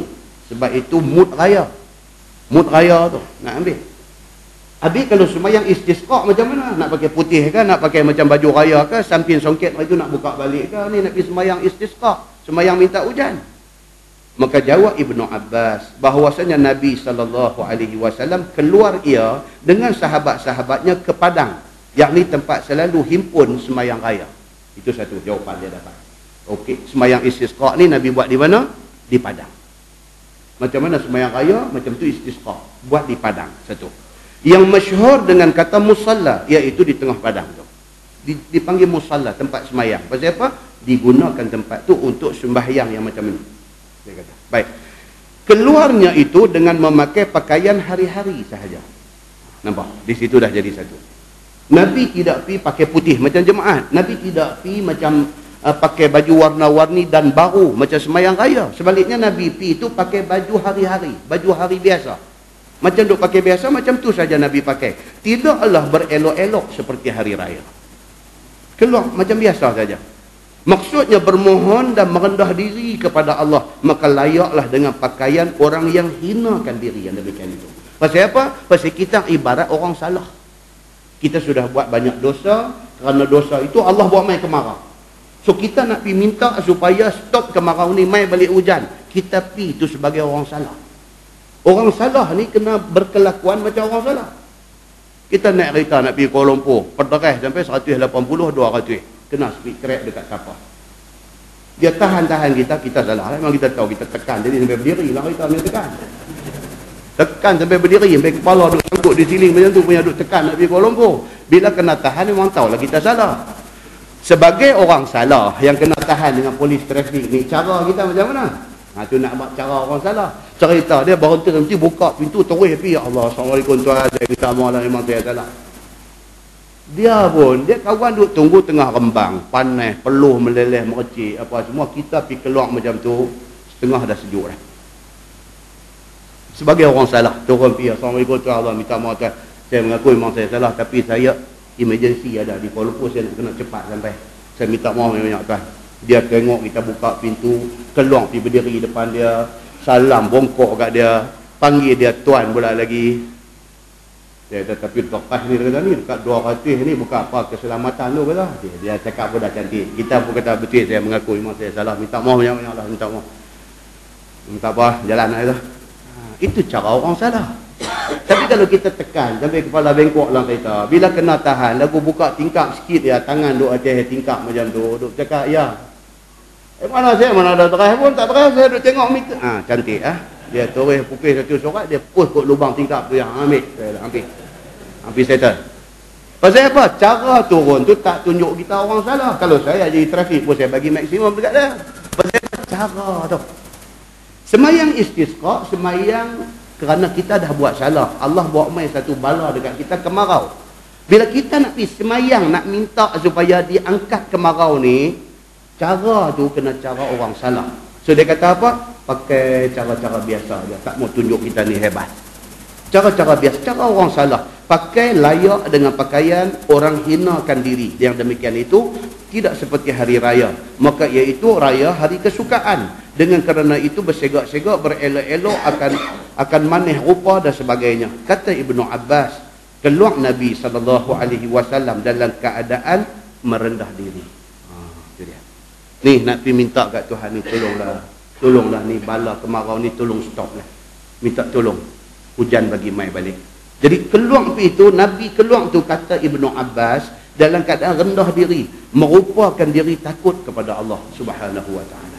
Ni baru sebulan dia bagi kemarau. Kalau dia tarik pergi 6 bulan, apa jadi dekat kita ni? Tuan-tuan, ayak kena catur. Lu kena tunggu depan rumah muka kemasan, tak mandi 3 hari lah. Duk tunggu lori tanker main nak hantar ayak, main. Kena rumah kita ujung, dia kata habis lah. Tak ke jahanam kita ni. Ini cerita bila ayak tak ada ni. Lagi bermohon kepadanya, sehingga datang ia akan tempat sembahyang di tengah padang itu. Nabi keluar pi tengah padang. Bila pi tengah padang, kita rasa diri kita kecil. Berbeza dengan sembahyang di masjid hebat ni. Tambahlah masjid 35 juta ni, tak tahu nak jadi macam mana sembahyang esok ni. Kan? Masjid 35 juta ni nak semayang. Pi semayang tengah padang, rasa kecil kita ni. Tengok padang luar ni, kita jadi titik kecil aja. Rasa kerdil kita di depan Allah Subhanahu Wa Taala. Itu hikmah dia. Itu hikmah dia. Kata Ibnu Abbas, dia kata, "Falam yakhtub khutbatakum hadhihi walakin lam yazal fi ad-du'a wat-tadarru' wat-takbir wa shalla rak'ataini kama kana yusalli fil 'id." Kata dia, maka tiada berkhutbah Nabi SAW seperti khutbah kamu sehari-hari itu. Bahkan khutbahnya munasabah dengan maqam, dengan keadaannya. Khutbah Nabi di dalam sembahyang istisqa tidak macam khutbah Jumaat. Khutbah Jumaat Nabi macam mana? Wa a'la sautuh, dalam hadis kata. Khutbah Nabi bila dia khatib sembahyang Jumaat, khutbah Nabi ni wa a'la sautuh. Suara Nabi ni maksimum Nabi pakai. Itu suasana khutbah Jumaat. Wahmarat ainah, merah biji mata Nabi. Ka'annahu, seperti mana tentera yang memberi arahan kepada komander yang memberi arahan kepada tentera dia. Itu keadaan khutbah Jumaat. Tapi berbeza dengan khutbah sembahyang istisqa. Dia tidak macam pattern yang dibuat di dalam sembahyang Jumaat. Tetapinya sentiasalah Nabi SAW doa dalam keadaan tadarru' dan takbir, dan sembahyangnya akan 2 rakaat. Dalam khutbah Nabi itu tadarru', merendah diri. Khutbah ni nada tu nada orang salah minta Tuhan kesian. Itu khutbah Nabi dalam sembahyang istisqa, dia jadi macam tu. Macam orang baca berita TV3, tuan-tuan. Bila dia nak cerita, kata Malaysia berpesta gol, muka dia nak abang kata skor 6 biji ni, 6-0 ni, cara muka tu. Saya lagi nak abang kata orang mati, muka sudah main satu macam. Itu tuan-tuan, itu kena kursus tu. Tak boleh saya bila nak abang Malaysia menang 6-0 buat muka sedih, abang menang 6-0, kita tak apa dia ni. Sekejap lagi biar abang orang mati, lagu dia buat seronok dah abang kawan mati. Apa punya baca berita dia ni. Dia nak kena faham apa dia baca tu. Tang mana sedih, tang mana seronok. Demikian hal khutbah. Jemaat dia ada cara dia, sembahyang istisqa, khutbah dia ada cara dia. Ni dia nak beritahu. Kesimpulan dia apa tuan-tuan? Dia nak abang kata orang Islam ini mesti menjadi orang yang boleh membaca realiti. Boleh membaca realiti. Kita faham dalam keadaan ini bagaimana cara kita. Dalam keadaan ini macam mana cara kita. Dia nak kena reti, nak bawa tu macam mana. Sebagaimana ada sembahyang ia di dalam hari raya pada pihak takbir dan rakaatnya. Sembahyang raya, sembahyang istisqa sama. Dia ada takbir 7 kali, 5 kali dan sebagainya. Tetapi cara dia berbeza. Baik, kata dia ini hadis hasan lagi sahih. Baik, kemudian istisqa tu ke mana keluar sembahyangnya. Yang ni tak payah baca dah. Dia dah habaq dah tadi, sembahyang di mana? Di padang, tak payah baca. Bawah tu keluar segala jariah kerana istisqa. Keluarkah perempuan dan kanak-kanak kerana istisqa? Adakah kita nak keluar bini nak bawa habis? Dalam rumah kita anak bini apa semua keluar pergi habis. Dia kata Imam Syafi'i di dalam dan aku suka bahawa keluar semua sekali, budak-budak dan sebagainya, tetapi dibersihkan mereka itu dahulu. Dan juga keluar perempuan-perempuan yang tua-tua dan perempuan-perempuan yang tidak segak dan tidak bersegak-segak. Dia kata bawa keluar ni macam-macam tu aja. Pasal apa? Kalau keluar segak-segak sangat ni kacau kawan lain tu. Dia semayang mata tu tengok kelai ni pun satu haru juga. Dia kata, dan tiada aku sukakan keluar segala perempuan yang segak-segak. Pasal apa? Pasal tak mau, apa dia kata? Objektif lari. Kan? Tak mau macam tu. Lain yang kita matlamatkan, lain yang jadi. Jadi kita buat forum perdana. Matlamat forum perdana ni bagus. Apa dia? Forum perdana. Ni nak pasal agama, nak cerita pasal apa, panggil ahli panel yang terkenal, muka-muka selebriti TV kita panggil mai apa-apa semua. Tetapi di peringkat pelaksanaan dia duduk di depan lelaki-lelaki perempuan, duduk bercampur sebelah hang aku. Dia jadi tak cantik forum perdana tu dia jadi tak apa nak perdana sangat. Dia jadi begitu. Nampak? Yang tu tak mau. Yang tu tak mau. Sembahyang istisqa ni sembahyang orang salah, nak pergi minta tolong dekat Tuhan. Kalau dia bawa keluar segala hak segak-segak dan pakai bersegak-segak. Segak tu satu bab, pakai bersegak-segak tu pula satu bab. Dia dah lari fokus dah. Ni tok-tok lebay kepiah longgang ada ramai ni dah jadi macam-macam lah. Sembahyang ni mata lagu duk ada aku belah nu lah. Dia jadi tak elok. Ibadat tu sudah jadi calang. Sudah jadi dia tamis ibadat kita ni. Masuk Imam Syafi'i kata aku lebih suka begitu. Supaya hak kita nak minta kat Tuhan ini tidak dirosakkan dengan benda-benda yang seumpama ini. Baik, kemudian bawah tu dia kata keluar segala jariah sifat ayah baca sebelah, tuan-tuan tengok muka sebelah. Keluar bagi istisqa itu dengan apa rupa. Yang tu pun tak payah baca lah. Pasal dia kata tadi Nabi keluar dalam rupa yang macam mana? Pakai baju biasa-biasa dan dalam keadaan tawaduk. Okey, bawah lagi. Istisqa itu wajib atas pemerintah buat ataupun macam mana? Ha, ini dia nak kata kerajaankah yang wajib menganjurkan sembahyang hujan ni atau macam mana? Kita pun tak payah baca, saya buat kesimpulan saja. Dia kata sebaik-baiknya kerajaan yang menganjurkan, yang jadi organizer. Bila kemarau kena ke negeri ini, pemerintah negeri ini sepatutnya dia yang organize sembahyang minta hujan. Kemudian di bahagian bawah tu dia kata kalau sekiranya kerajaan tidak mengambil inisiatif ini, kerajaan tak buat, maka rakyat boleh menganjurkan benda ni. Yang pentingnya benda tu kena buat sebagai minta Tuhan kesian turun balik hujan dekat kita. Tuan-tuan tengok bawah tu dia kata istisqa itu bagaimana aturan mula hendak keluar itu ulangannya. Okey. Muka sebelah lagi. Masalah hujan turun istisqa kah juga? Ini kita baca. Nak keluar sembahyang minta hujan. Tak dan keluar hujan. Dia kata macam mana jadi? Kita ni dah pakat dah semua apa ni kita okey start daripada ni kita puasa sunat, kita minta, kita bertaubat, kita istighfar bagi banyak-banyak, kita apa semua. Hari yang keempat esok kita akan buat di padang sekian-sekian. Beritahu semua okey ready. Pada hari yang dijanjikan untuk nak buat sembahyang istisqa tu, sebahagian orang dah duduk dah hati padang tu. Sebahagian baru nak keluar, mai tu hujan.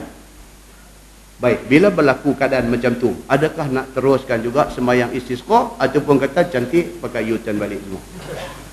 Macam mana? Dia kata. Kata Imam Syafi'i rahimahullahu taala, dan apabila bersedia imam untuk keluar sembahyang istisqa, tiba-tiba turun hujan ke atas orang-orang akan sebagai hujan sedikit atau hujan banyak, tak kira. Tiba-tiba hujan. Belum sembahyang sudah hujan. Maka sukalah aku, kata Imam Syafi'i, bahawa dilakukan juga. Dia suruh buat juga.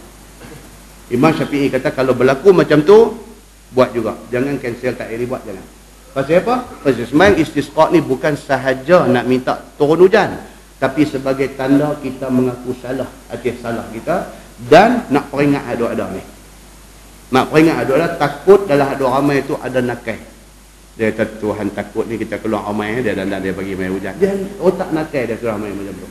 Jadi kena buat juga kata Imam Syafi'i dalam khutbah sekali lagi kena terang benda. Tengok berapa besarnya rahmat Tuhan. Kita belum buat lagi dia dah bagi dah.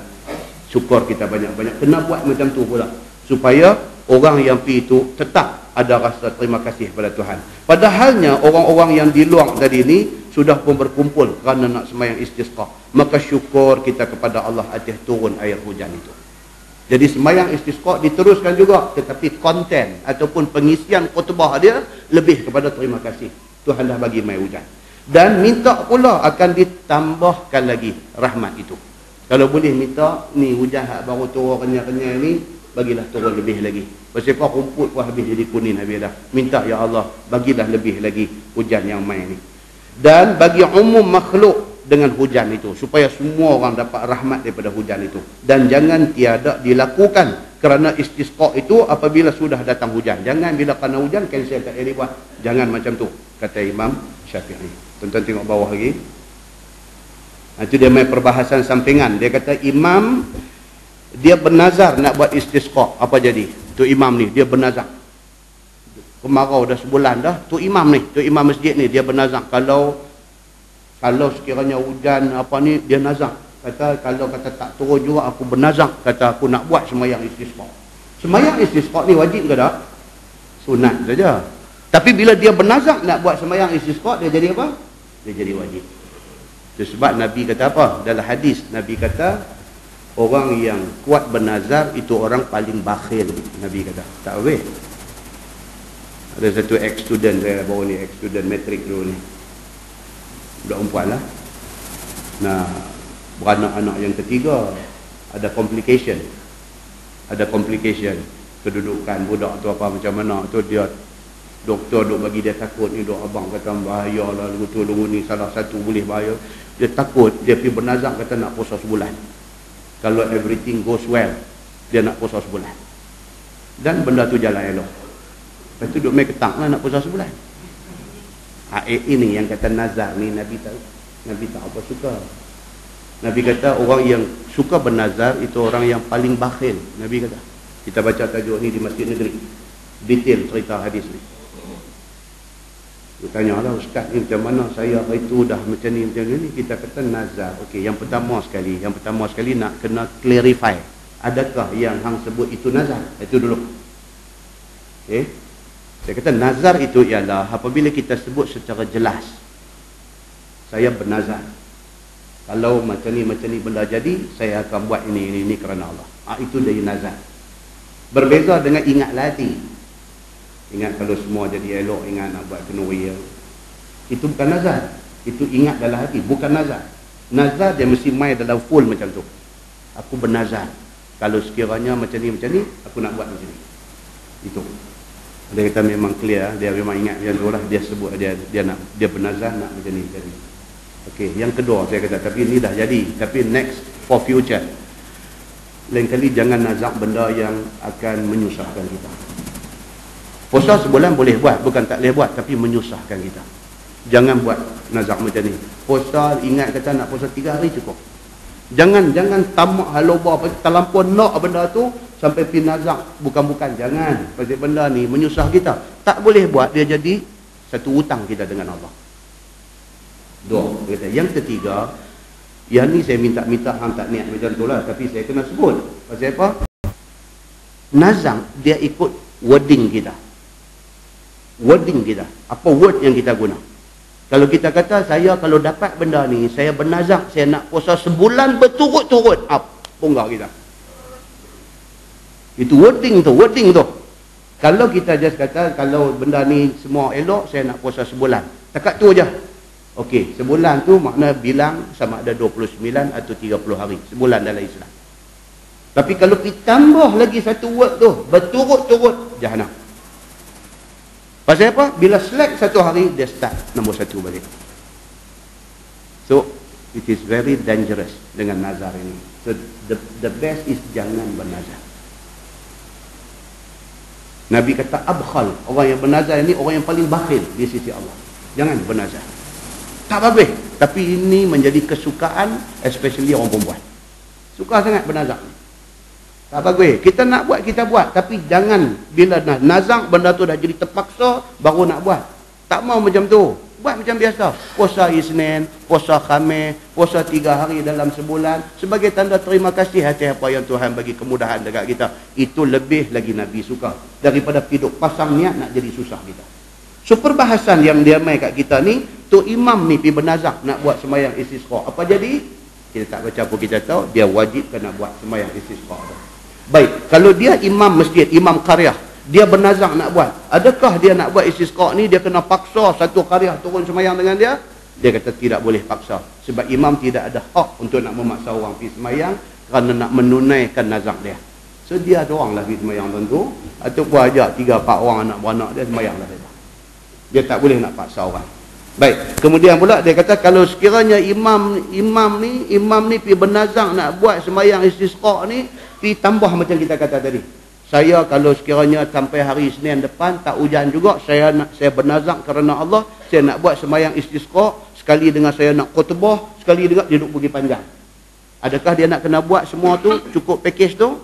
Ya, dia kena buat mengikut apa yang dia sebut di dalam nazar. Itu penyakit lah. Dan itu jadi penyakit. Itu yang dia nak bincang dalam tajuk tu. Tonton tengok di bawah tu lagi, sembahyang istisqa itu bagaimana? Tak payah baca, kita dah habaq dah tadi. Sembahyang dia macam sembahyang raya, 2 rakaat. Rakaat pertama ada 7 takbir, rakaat kedua ada 5 takbir. Tonton buka sebelah, istisqa itu bagaimana khutbahnya. Khutbah dia pun tak payah baca, pasal khutbah dia macam khutbah raya, bahagi 2 juga, dan kena penuhi rukun-rukun dia. Rukun-rukun khutbah kena dipenuhi. Kemudian tu dia bagi contoh doa dia. Tuan-tuan boleh ambil kitab, photostat, baca dan tengok sekali dengan makna dia. Tuan-tuan tengok muka sebelah, memalingkan kain rida, kain atas bau tadi, apa hukumnya ke atas imam? Apa hukum pikalih kain tu? Hukum dia itu sunnah. Pasal apa? Pasti Nabi buat ketika Nabi khutbah dalam sembahyang istisqa. Untuk kalih muka sebelah tu dia cara ekspres tu. Tu dia panggil pengajian kitab secara ekspres. Buka muka sebelah lagi.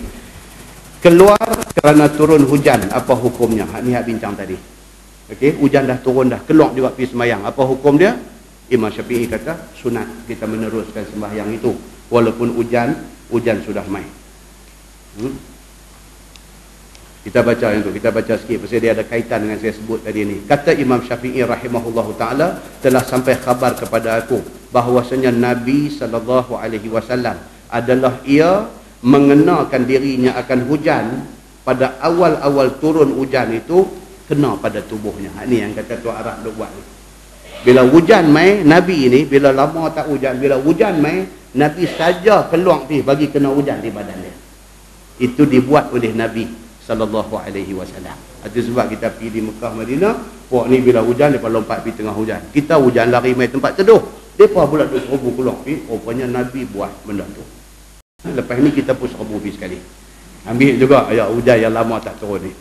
Dan diriwayatkan daripada Abdullah bin Abbas bahawasanya langit menurunkan hujan. Maka katanya bagi budaknya, ni Abdullah bin Abbas, bila hujan turun dia kata dekat khadam dia, keluarkan hamparan yang ada di dalam rumah, keluarkan kenderaan dan sebagainya bagi kena hujan yang turun tu. Ini Abdullah bin Abbas, sepupu Nabi.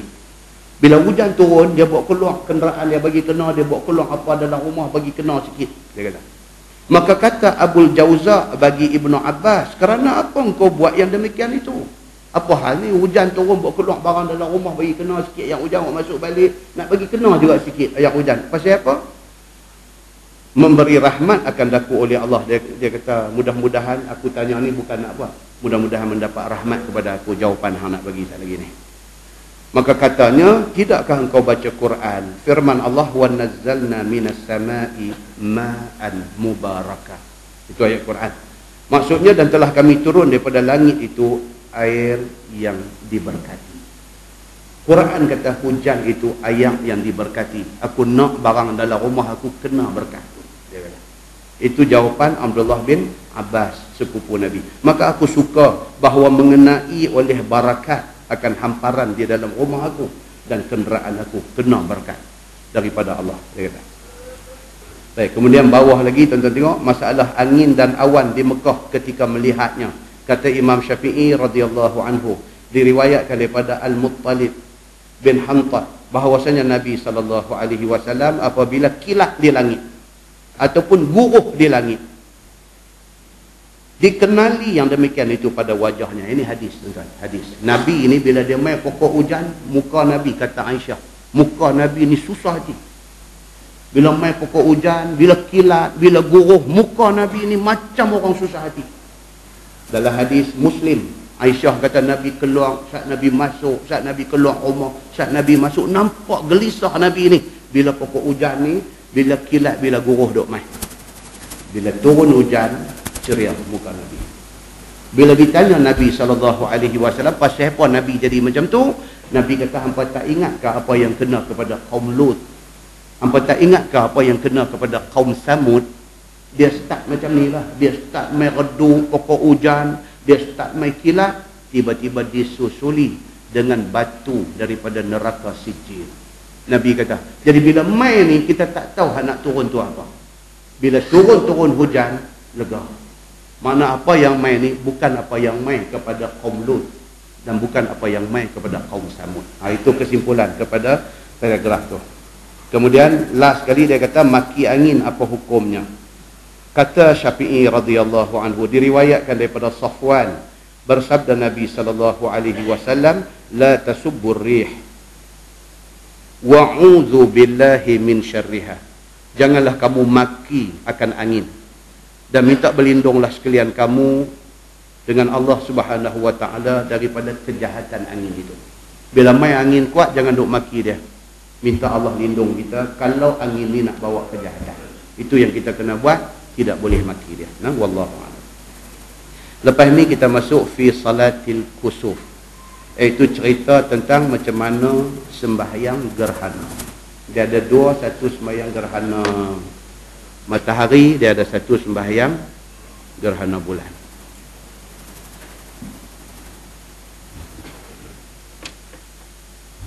Lepas daripada tu tuan-tuan, insya-Allah kita ada lagi satu kuliah juga. Lagi satu kuliah lagi. Mungkin kita akan habis tentang sembahyang gerhana tu sajalah. Lepas tu dia mai sembahyang khauf. Sembahyang khauf sembahyang takut. Dalam medan perang dia ada cara sembahyang dia. Yang tu mungkin kita ringkas baca hadis dia saja. Sebab kurang berkenaan dengan kita. Lepas dia main tajuk-tajuk yang penting-penting, iaitu sujud Al-Quran. Dia panggil fi sujudil Quran. Sujudil Quran ataupun sujud tilawah, ataupun dipanggil sujud sajdah. Apa cerita dia? Pasal berlaku di satu masjid di daerah kita baru ni. Jadi di satu masjid tu dia confused tentang sembahyang subuh bagi jemaat ni. Dia confused. Dia kata subuh bagi jemaat sembahyang baca surah sajdah. Jadi tu imam, hak jadi imam pagi tu, dia hafal surah sajdah ni, tapi iyalah doa hafal sendiri. Bila tolak naik depan dia ketang, itu satu hal lain pula. Jadi bila dia naik jadi imam sembahyang subuh bagi jemaat, dia baca surah sajdah, tapi dia baca ayat 1 sampai 5. Surah sajdah ada berapa ayat? 30. Ayat sajdah ayat yang berapa? 15. Dia baca ayat 1 sampai 5, dia sujud sajdah. Kan? Itu dia panggil confused. Jadi bila dia sujud, makmum belakang ni dia nak dikir barat lah semua. Nak dikir barat ni, dia sujud, kita nak sujud ke tak ke? Selalu orang tak sujud macam ni. Tapi dia sujud. Jadi gitu. Kan? Sebab tanya, betul ke mana Ustaz dah? Dah, apa faham tak yang kata sujud sajdah? Pasal apa? Sujud tu pasal apa? Adakah kerana baca surah sajdah ataupun kerana baca ayat sajdah? Itu kena faham. Bukan semata-mata baca surah sajdah. Jadi saya kata baca surah sajdah 5 ayat pun tak apa boleh sujud. No. Kita jumpa tu tentang ayat sajdah tu, kita disunatkan sujud. Kata Oh panjang lah. Kata. Dah tu hampa macam mana? Itu kacau kata, cerita panjang lah. Panjang tu jadi macam mana? Panjang suruh lah. Ada yang terjun sujud ikut ke imam dengan ingat kata kalau silap tanggung lah yang punya pasal. Pun ada lagu duk tetapi start motor balik pun dah, balik bayar tu rumah pun dah. Ini tajuk yang akan datang, dia akan menjelaskan benda ni supaya tak jadilah drama kartun ini. Tak boleh jadi macam tak boleh. Kemudian dia main tajuk fi khurujin nisa ila nabi, insyaallah kita baca. Kita tangguh dengan tasbih kafarah dan surat al. Subhanakallahumma wa bihamdika asyhadu an la ilaha illa anta. Bismillahirrahmanirrahim. Innal insana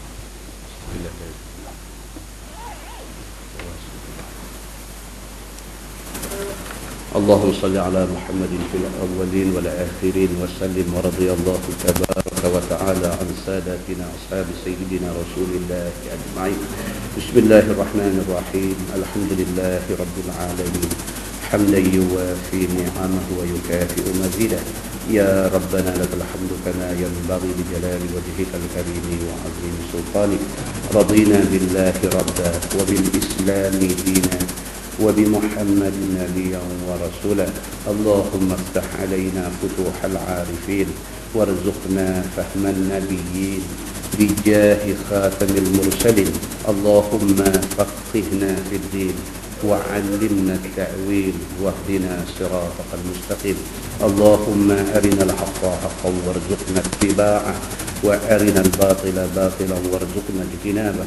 اللهم اجعل جمعنا جمعا مرحوما وتفرقنا من بعده تفرقا معصوما. وصلى الله على محمد وعلى آله وصحبه وسلم والحمد لله رب العالمين. السلام عليكم.